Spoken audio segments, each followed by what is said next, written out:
Okay, we are Don. We're interviewing Don Jarvis today. I'm Don Jarvis. You are Don Jarvis. It is February 23rd, 2008, and the members of the Silver Lake Oral History Collective who are working with you today are Bob Herzog, cameraman, and Michael Masterson, interviewer. Mm-hmm. So we're going to start with some basic questions, Don, just to kind of get some basic information about you and your life and your experience here in Silver Lake. So if you could tell me first your full name. Well, it's William Don Jarvis. All right, and what is your street address? 965 Maltman Avenue, LA 90026. Very good. And how long have you lived in Silver Lake? Well, let's see, since 1924. 1924. Yeah. So now, how old were you when you moved here then? 11 years. 11 years old. Where were you born? Wow, where were you born? I was born in Salt Lake City, but I was taken from there as a baby to Seattle and stayed there for 7 years. Okay. Got used to the rain. And then came to sunshine. So. My father had throat problems, so he came down here to be in a better climate. And what were your parents' names? My father's name was W.W. Jarvis, William Ward. My mother's name was Lillian. She was an Irish girl, Lillian Moore. Was she born in Ireland? No. Where were they from, your parents? Salt Lake City. They were Utahns. Well, my father was born in England. Oh, is that right? He was born in Ipswich. I can't tell you the year. I know, but I just can't remember. And how old was he when he came to America? 19. Oh, because he was a young I man. hate to interrupt, but I have to. My mother's maiden name was Moore, and she was from Ireland. She was Scots Irish, so we're probably related.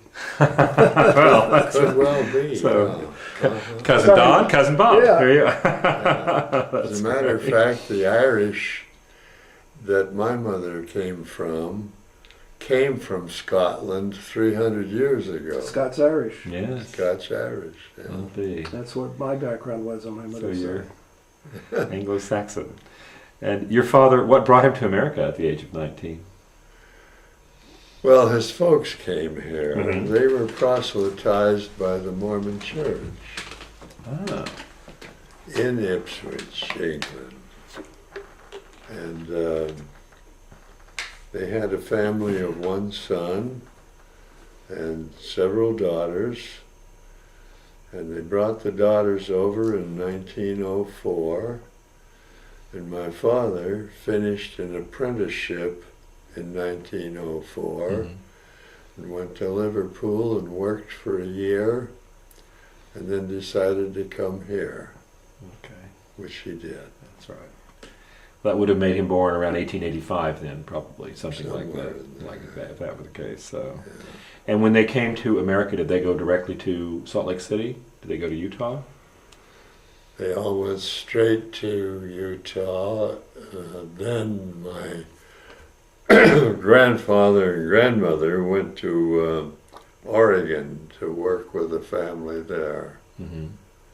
And they did that for about a year, I think, something close to that. But, they were pretty much in the West at that time. Wow.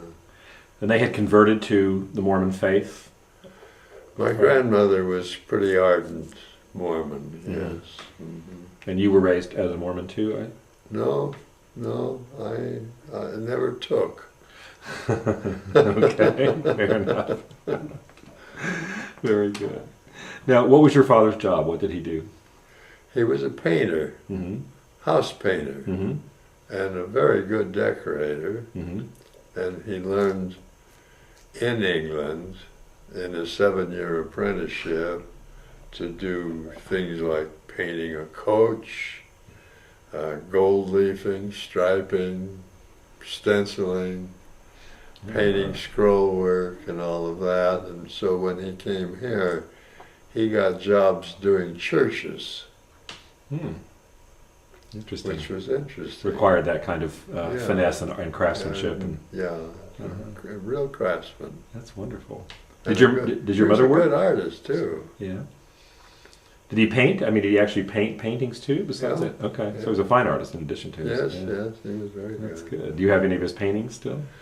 Only one, and I gave it to my son. Okay, passed it on down. Yeah. And what about your mother? Did she work at the time, or? She was a housemaid Mm-hmm. just before she was married, Mm-hmm. and she hasn't had a job until she came here to Los Angeles. Mm-hmm. That was 1919. Mm-hmm. My father bought a piece of property and put up a shop and a little place where he sold paints, wallpapers, and glass for windows. Oh, And she was the clerk she did. and the bookkeeper. Uh-huh. Where was the shop? Down here on North Hoover, 500 and something North Hoover. Oh, right here in Silver Lake. Right here in the neighborhood. Oh wow! What was the name? What was the name of the shop or the name of the company? W. Jarvis. Okay, very good. Yeah. And did that business continue for a long time? Oh, how long did it continue? I have trouble thinking of that.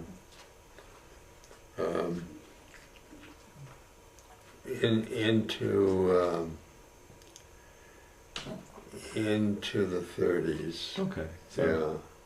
that's good. And your mother worked there the entire time? She was the... Yes. Uh-huh. Yes. That's great. Yeah, she was really part of the business. Right. So your family both, they lived and worked in Silver Lake then from, Yeah. from a very early time. So when you moved to Los Angeles, you moved directly to Silver Lake at that point? No. No, we went to the city of Venice Oh. and stayed there for 1 year. Mm-hmm. And the water was so hard that my mother said, we can't live here any longer. My father was forced to move. Uh-huh. He wanted to be raised by the ocean Uh-huh. in Ipswich, England, Uh-huh. and he loved the smell of the sea. Oh. So he came inland, and we lived for a little while on North Hoover, and up close to where Vaughn's Market is now. Mm-hmm. Okay. Yeah. That used to be a studio for a cowboy actor.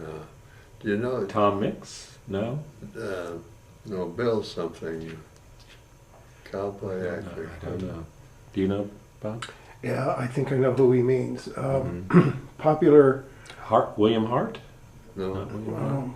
Bill Oh, it doesn't matter. We'll That's think all of it used later. to wear a white cowboy hat. That Yeah. was his trademark. Yeah. Off-white cowboy hat. Yeah, It'll come to me in about 2 days. Okay. yeah. That's the way my mind is. And as a lad, I used to walk over and watch him ride his horses. There used to be a stream that came down there. You know where Virgil is? Sure. The stream entered about Virgil and Sunset and came down through this studio property. And we used to go over and gather the film that was thrown out in boxes. There were round tin boxes full of film. And we'd punch a hole in the box and light it, and it made a smoke bomb. And we'd throw it out at the intersection of Hollywood and Sunset Boulevard to confuse motorists. Gang activity. Really, early gang members. Yeah, Early. Gangbangers. Well, that is Was it Hopalong Cassidy? No, Was Bill? His name was William Cassidy. I think. Oh, no. Not him. Okay, so We'll go on. But I think I never knew there was actually a stream in that area. I mean, a real stream in that stream. area. The horses came down and drank out of it. I'll be darned. Yeah. So right from that studio. What other memories do you have of the studio in that area when you were a kid? Yeah. That's great. And we could watch and they had a row of facades of, the bar and the hotel and that sort of thing, and a little street for making westerns. I see. Little set. They did it right there. That's right. Yeah. And as a kid, were you allowed to run around in that area? Did you? Oh yeah, we had a lot of fun. What a great thing to have as a kid, really, to yeah. have a movie set, a Western movie set. Say so, yeah. That's fantastic. Yeah. So, well, so your family was living on Hoover at that time, or near Hoover? They were on North Hoover, 1200 and something, and Okay. then they moved down to 500 and something within a year or two. I don't remember. And is that were you in that house for the rest of your childhood, or did they move again? The house on 500 and something North Hoover was where I lived for a number of years and went to Dayton Heights, a grammar school, Mm-hmm. and then I went to Lockwood School, and then later to a junior high school over here. Oh boy.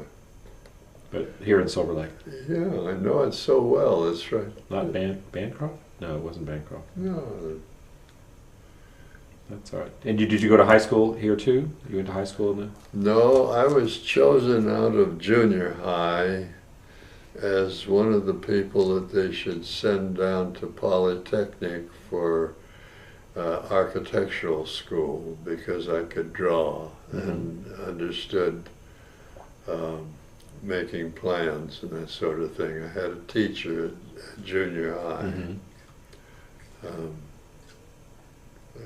Is it Virgil Junior High? Must be, I don't know.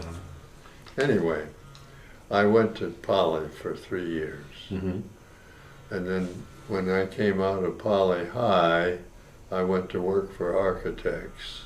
And I used to do everything. I was very young, and so I got to clean the floor a good deal too,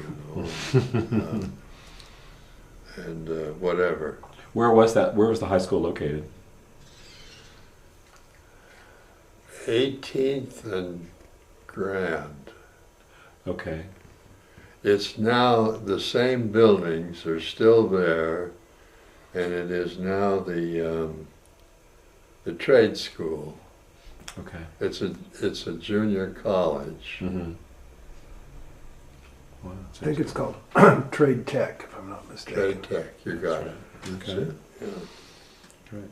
So how was it? So did you enjoy your high school years? Was that good? Did you enjoy that experience? Oh yeah, I Yeah. did. Yeah, those were good years. I was growing up. Yeah. What year did you graduate from Polytech? 30. 1930. Okay. And then did you go on to further schooling at that point and do any? Not until later. Uh-huh. No, 1929 was the Big Depression, and I had been making awfully good money drawing perspectives for architects. And I used to go around. There was a building down close to downtown that was the Engineers and Architects building. It's no longer there. Tore it down. It got old. And I used to walk around with samples and sell architects on having me make perspectives for their clients. And I made enough money so that in 1929 I had cash in my pocket and bought a brand new 1929 Ford. Wow. For cash. And what did that cost in 1929? I think it was $671. I'm not quite sure. And the bills were the greenbacks were much bigger then than they are now. And I had them rolled up in my corduroy pants, which is what kids wore then, with big cuffs at the bottom. And I had a man who looked very old to me at the time. He must have been 40.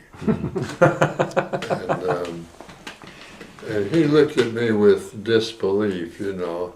Here's a kid that's looking at new automobiles naturally, so let him look at them. It's a treat for him. Uh-huh. And I looked at them, and I got in them and sat down in them and moved the wheel and jiggled the gear shift thing, and I knew how to drive because my father had taught me a little bit. Mm-hmm. And I had just turned 16.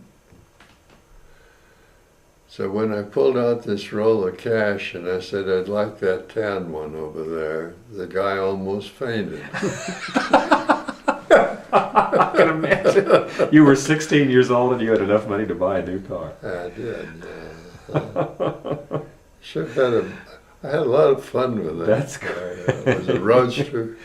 Uh-huh. Marvelous for taking girls up in the hills. Did it have the rumble seat in the back? Is it? Yeah, the whole works. Uh-huh. Yeah. That's funny. I think I saw that car actually at the Peterson Auto Museum last week. As a matter of Boy, fact, I wish I'd kept it. Yeah. Now they're quite They valuable. are. How long did you keep the car? Oh, I couldn't keep it very long. I kept it until the next spring, and I couldn't get any work. Mm-hmm. And I finally got so I couldn't buy gasoline either. It was $1 a gallon. Really? Uh-huh. Wow. And you could fill the tank for very few dollars, but I didn't have a few dollars. Mm-hmm. So I spent some time doing nothing for a while. Mm-hmm. And, I got jobs, like hauling stuff on my back. Mm-hmm. Mm-hmm. I was a strong young kid, Mm-hmm. and whatever it was, I'd do it. 2 bits an hour. Right. And trouble getting a job for that. For even that, huh? Yeah. Yeah. That went on for how long? Oh, a couple of years. Yeah. And you were forced to sell the car? Yeah, I had to sell it. Mm-hmm.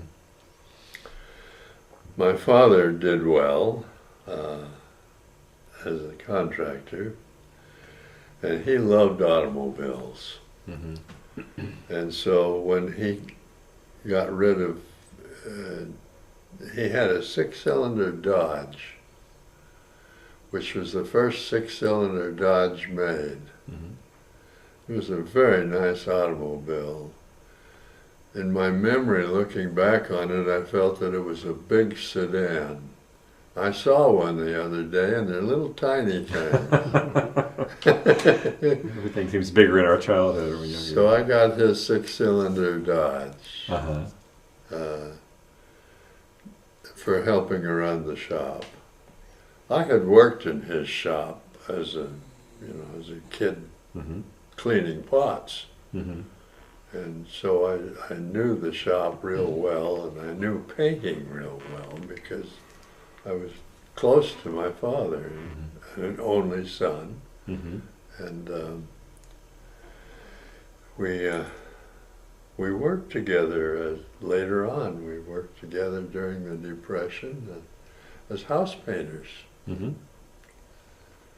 And because I was a house painter, and because I was good at it, I got a job teaching it. And boy, that job paid real good money at the time. Mm-hmm. It was amazing. In fact, it paid so much money that I bought this house from my wife's parents. I paid the mortgage and bought the house with that teaching job.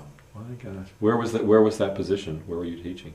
I was teaching at Frank Wiggins Trade School. Okay. And it was down in a little backwater street. I can't remember the name of it. Near Pico and Figueroa. Mm-hmm.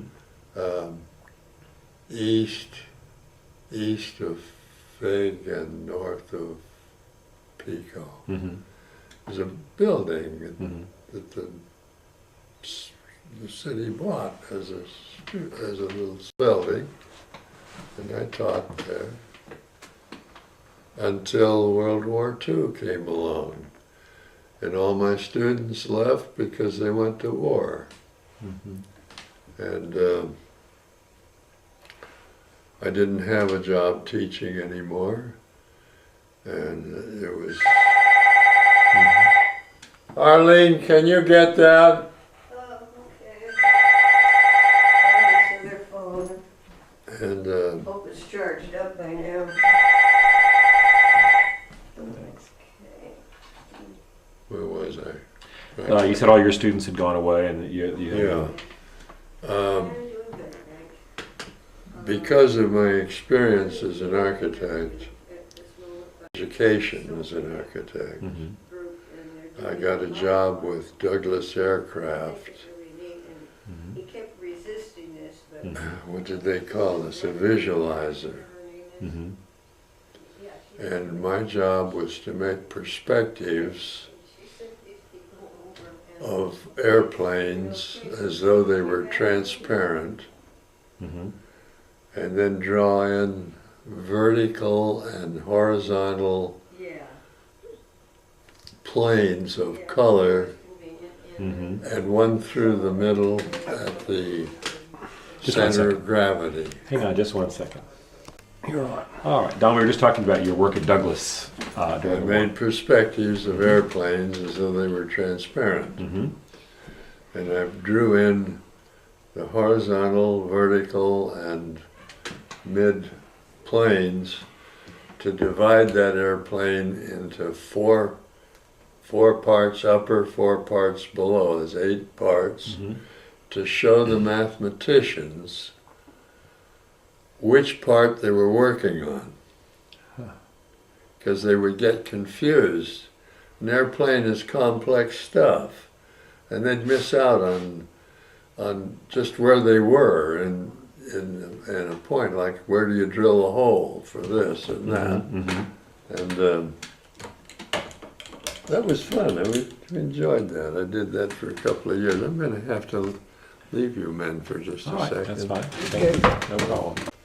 Hi, we're back with Don. We were talking about your experience at Douglas and your drawings there. Well, I worked there for a little over 2 years. Which Douglas plant were you at? Oh, gosh. 52nd and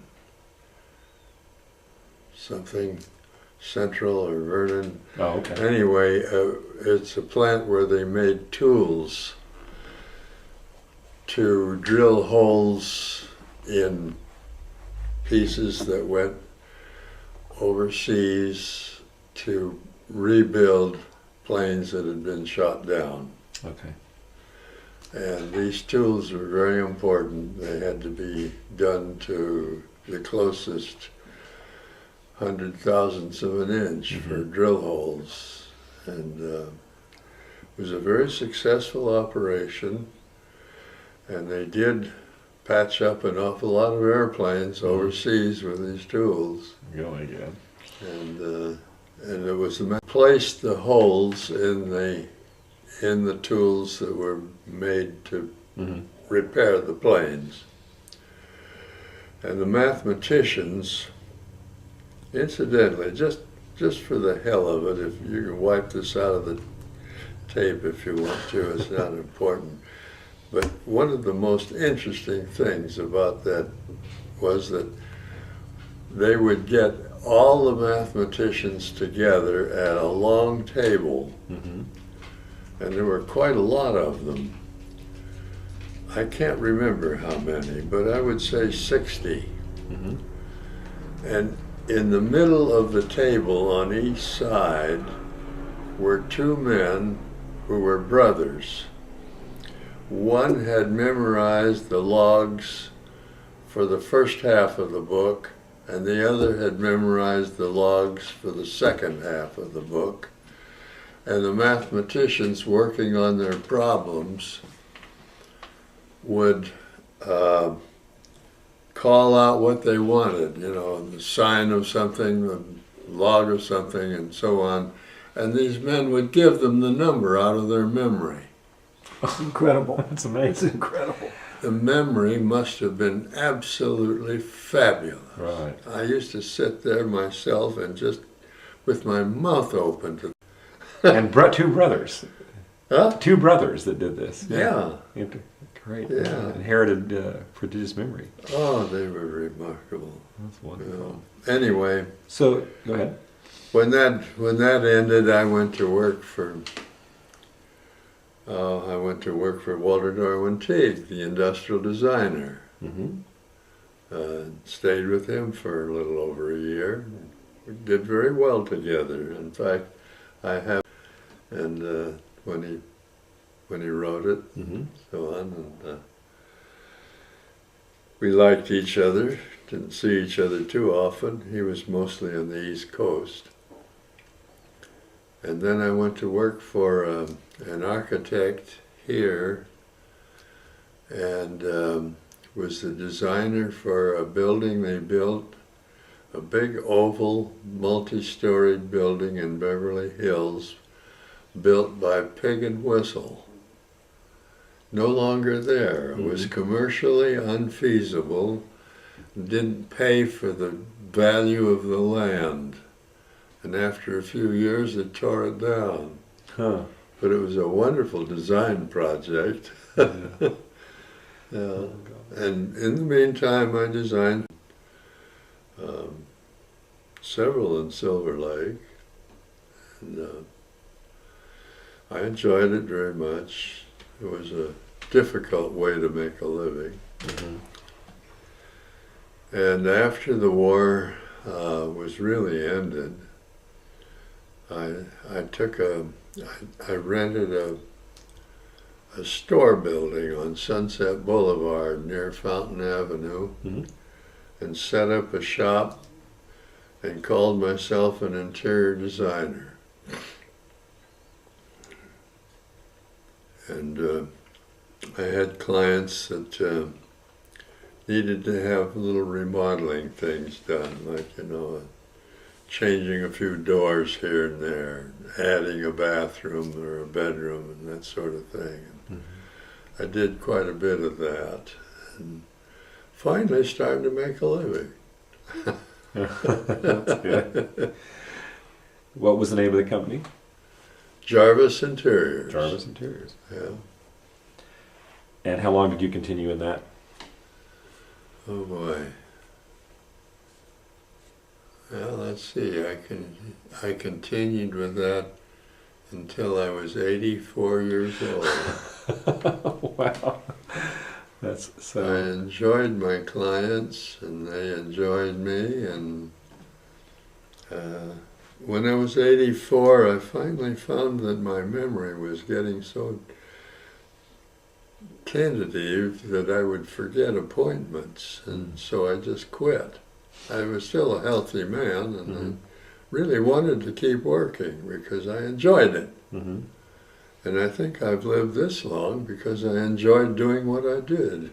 Right, for so long. You know? And you just celebrated your 95th birthday, is that right? Yes. Congratulations. Yeah. Last month. That's when is your birthday? What day were you born?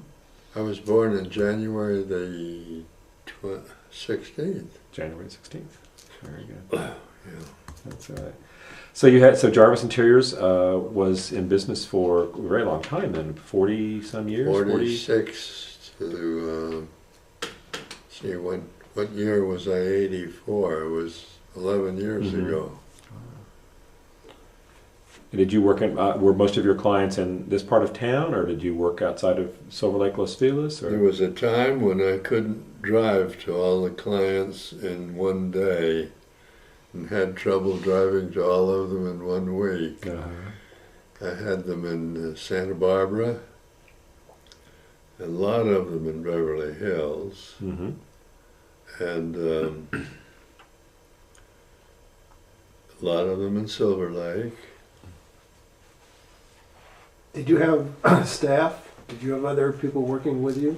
Only once in a while I'd hire a young man who looked like he had talent and wanted a job, and I had too much work to do, so I'd hire a guy. And I had a little drapery shop and an upholsterer.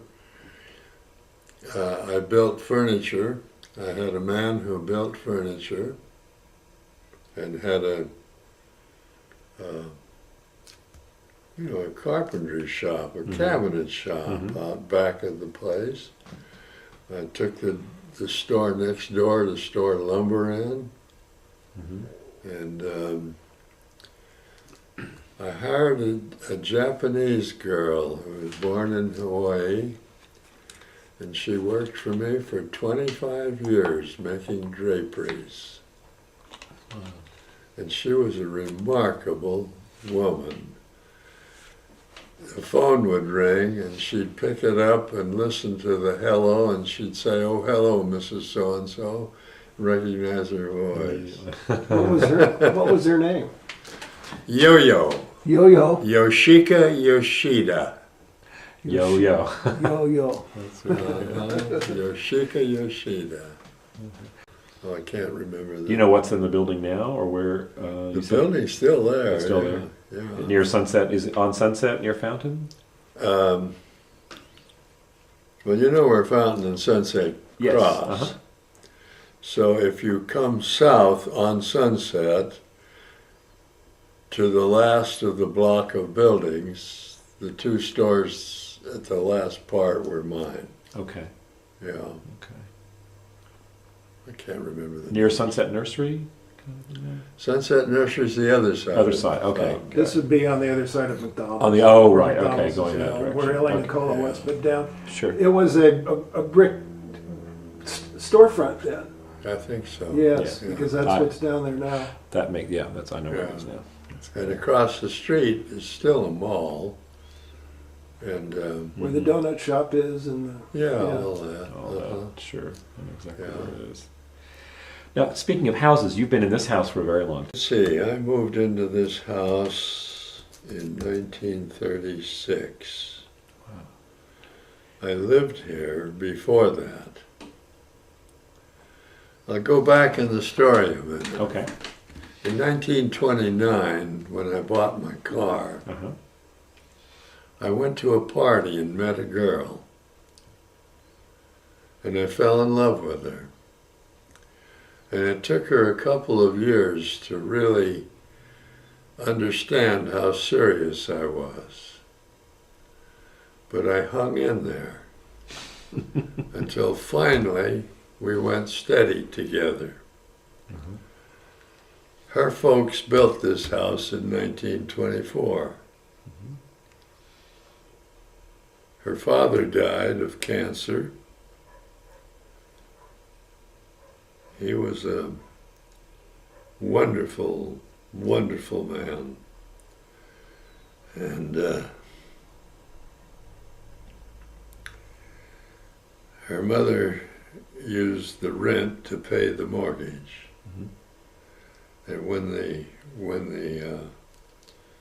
financial situation got so lousy, she couldn't do that.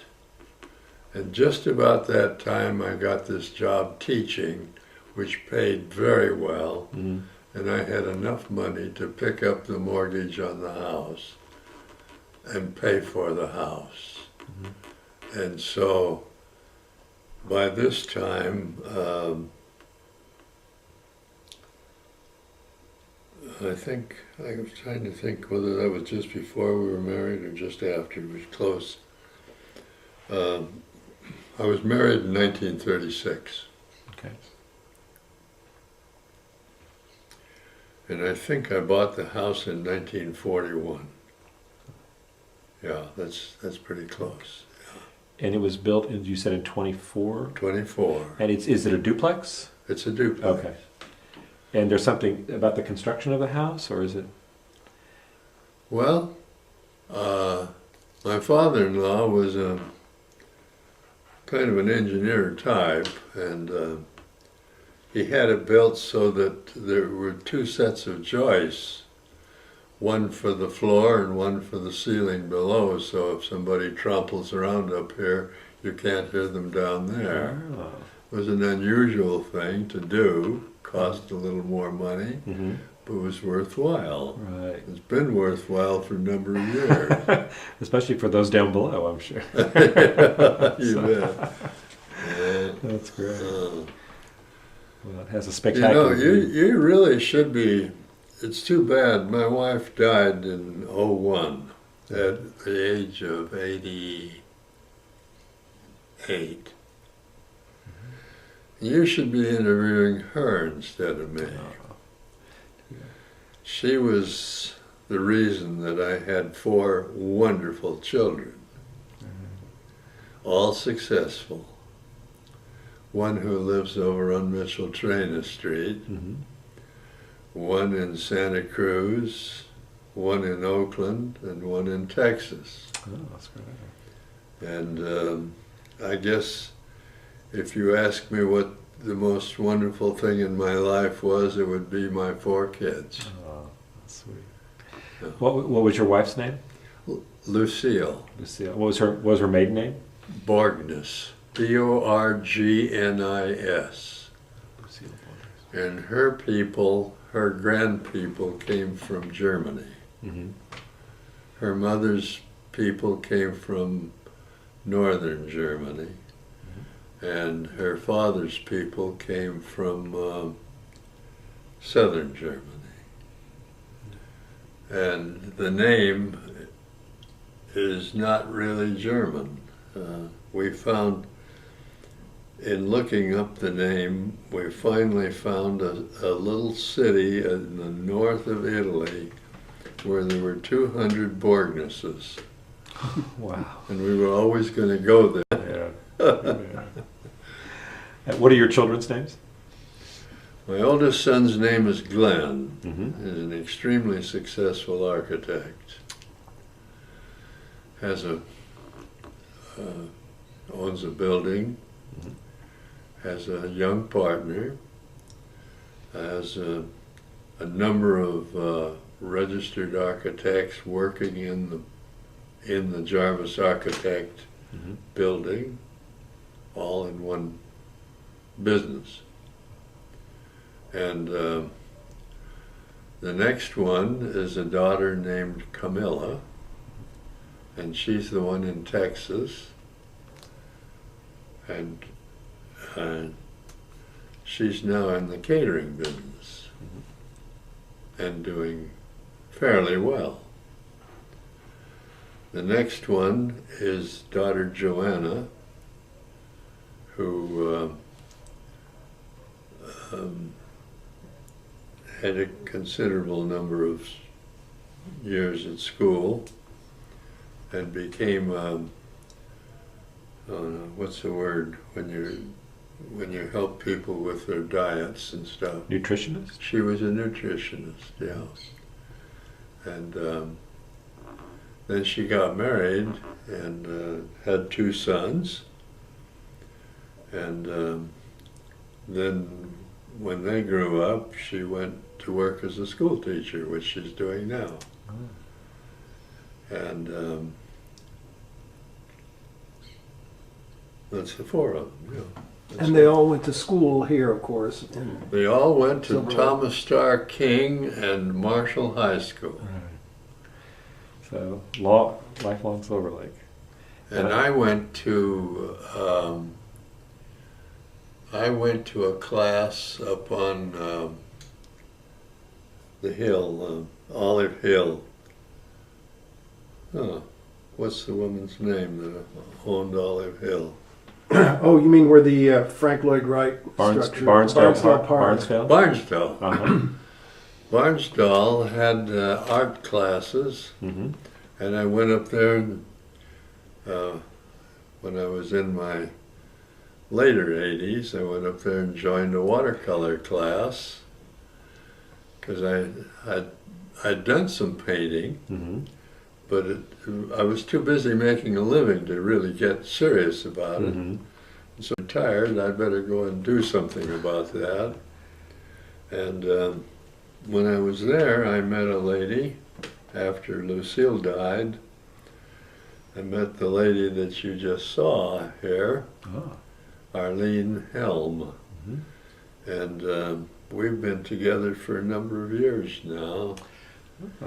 And she's a very, very good watercolorist and has had some solo exhibitions and sold a few paintings and is enjoying it very much. That's great. And I'm enjoying being with her. Well, that's wonderful. You Yeah. have such great companionship. But when I said you should be interviewing my wife, she was an active woman. She was the kind of a woman who got involved with the nursery schools when they first were starting. Pre-kindergarten stuff for little kids. There was several women in the area who were pioneers. And she attached herself to their society and learned and taught and did that. Then, when that was over and her children were up and in school, she got involved with the business of saving the park where Alvera Street is. What's the park's name? Oh, the Pueblo by the Well, yeah. yeah, Central. whatever that part. Plaza. Yes, I know the plaza. The Yeah, Central Plaza. And she worked hard for years on that. That and Elysian Park. She worked hard on that for a long, long time. And was very successful in driving through some activities that saved it for a while, you know. Both of those parks were on the brink of being wiped out several times. And it was people like my wife who really did get in there and boy, she worked night and day on it. It always had always had something to do about it. And I actually got to the point where I said, hey, you got to quit this a little bit.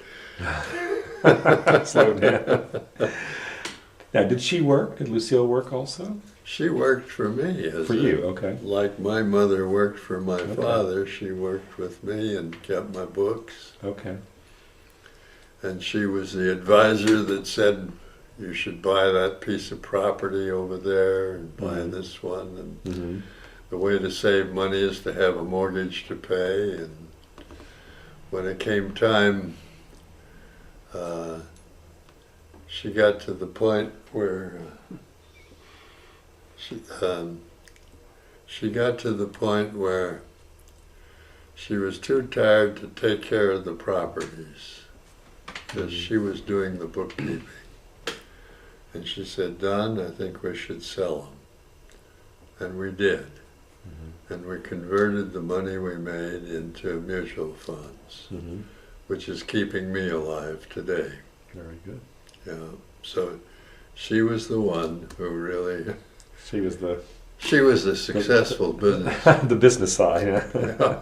Well, you were the artist then. Yeah. Yeah.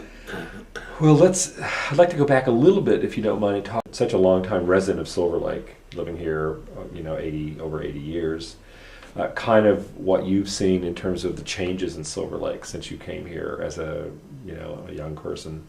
In the neighborhood, that good thing we were talking about earlier about there was a stream that's now gone and things like that. The things that have really, and what have you noticed? Obviously, this neighborhood has changed significantly in the last 80 years. What are your kind of memories of what it was like back then and sort of how and since you lived here during that whole time, the transition?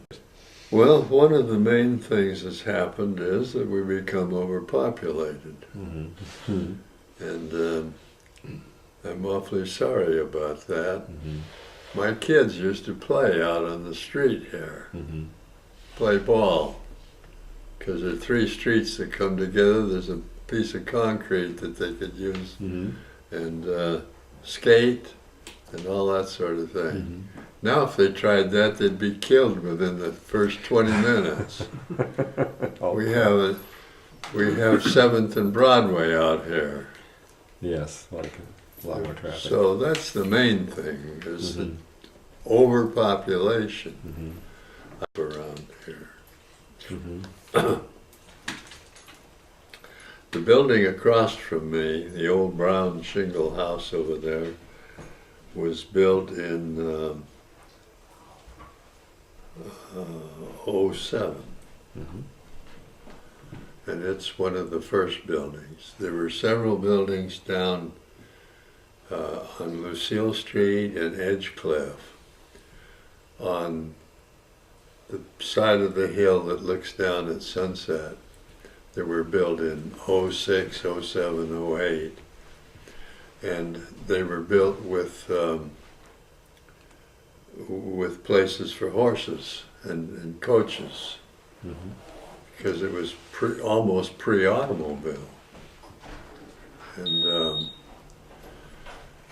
my father built a house in 1924 on Mitchell Traina. And I lived on Mitchell Traina Street from 1924 until 1929 without ever knowing that there was a beautiful blonde girl that lived in this house. Just a few blocks away. I met her at a party a couple of blocks away from here for the first time. Yeah. We weren't underpaid, and there were, now since there have been some houses built on some very steep cliffs on Mitchell Traina Street, and also down here on Maltman looking over the park. Incidentally, that used to be a reservoir covered over there. Bellevue Park. Yeah, and my wife and several other women around the area here got it made into a park because they were using it to dump on. They filled the reservoir when they abandoned the reservoir.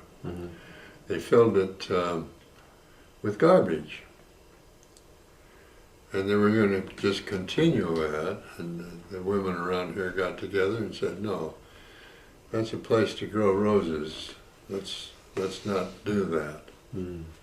So they mashed it down and leveled it off and put a lawn in for the kids to play on. And we never did get the roses, but we got a kid's playground.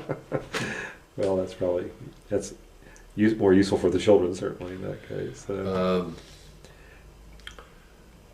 As a kid in high school, I was in track.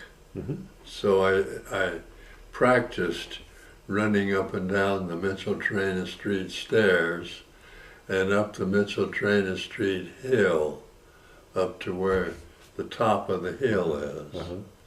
I used to run that down and up, down and up the steps and home again as a way of keeping my legs fit for doing the 440 at Poly.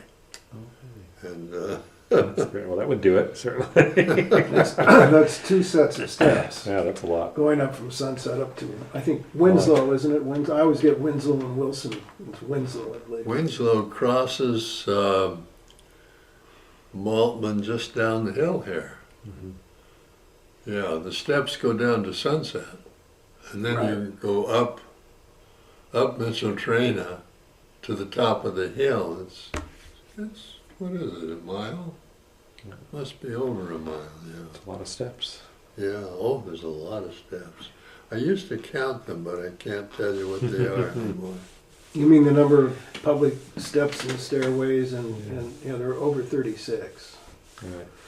Oh my goodness, I should say. That's just in Silver Lake. That doesn't count Echo Park, which has a significant number too.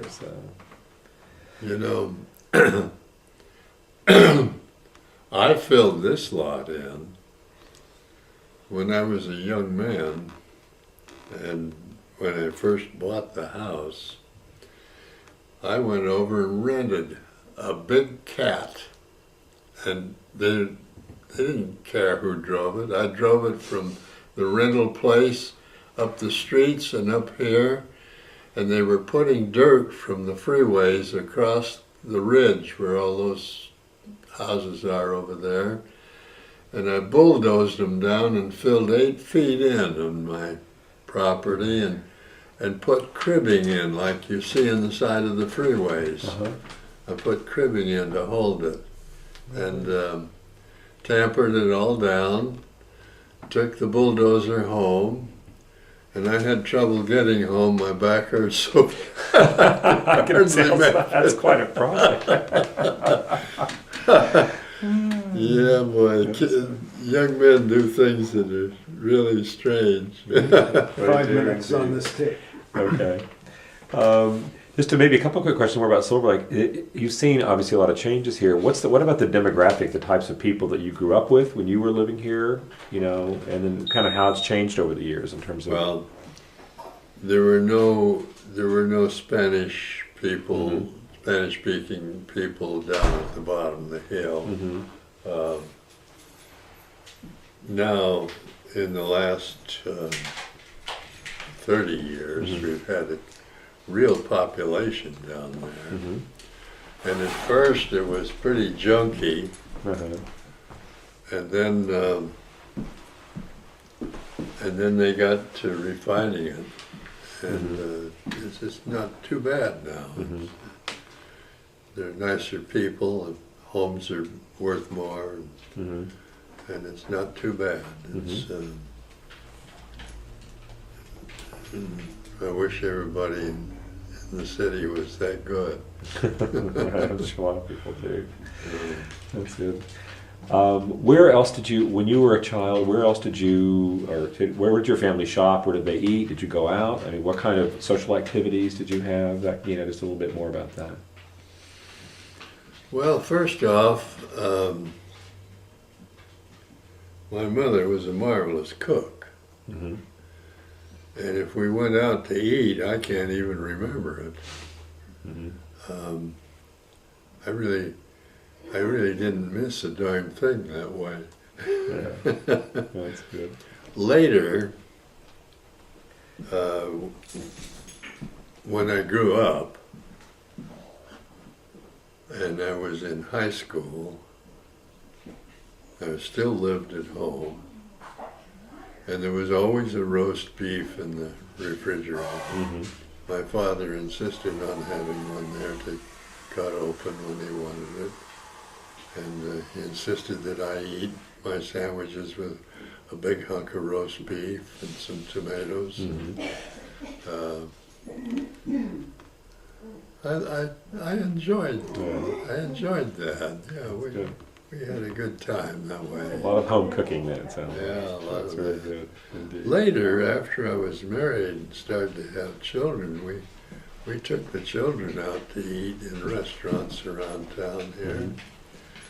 And one of the restaurants that we used to go to was a Tex down on Commercial Street, where you sat on 2x12 planks, and 2x12 planks for the table.